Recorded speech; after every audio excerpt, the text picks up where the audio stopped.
qui a portarvi una memoria viva, una memoria millenaria che è il suono della brogna, una memoria che ha fatto parte della cultura della nostra terra per chissà quanto tempo. Non c'è nessun etnografo che è riuscito a raccontarla tutta, ma è sicuro che nell'Ottocento, proprio qui di fronte nel Golfo di Catania, si poteva vedere ogni notte una barca con una lampada che provava ad attrarre i pesci per portare a casa la sussistenza, quello che serviva per sopravvivere in quel tempo. E poi c'erano anche altre barche che venivano chiamate ciancianelle, che erano incaricate di calare le loro reti quando arrivava un suono particolare, un suono forte, un suono che già di per sé metteva gioia nei loro cuori, perché garantiva la possibilità per quel giorno di poter mangiare, ed era appunto il suono della brogna. Oggi vi faremo risentire, dopo tanti anni di fermo, diciamo, di questo suono, questa melodia forte che entra profondamente dentro di noi. Ma bando alle parole, così come vi ha consigliato Francesca, passiamo direttamente al suono. Grazie a tutti.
piacere di dare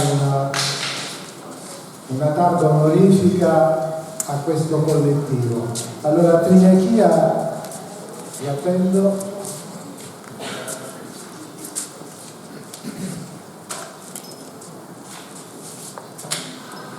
Trignachia desidera esprimere il più profondo ringraziamento e un sentito riconoscimento al collettivo Brezza, Brogne di Trezza, per aver accettato di inaugurare questa cerimonia di premiazione, rappresentando con orgoglio l'anima di Acitrezza, portando all'interno di un contesto letterario la voce profonda e penetrante del Mediterraneo,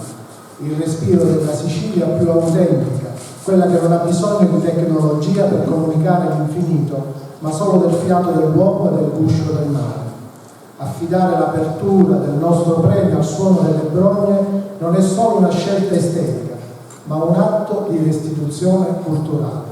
In un premio dedicato alla Sicilia e alla parola scritta, la vostra presenza ci ricorda che prima della letteratura esiste il mito e prima della parola esiste il suono,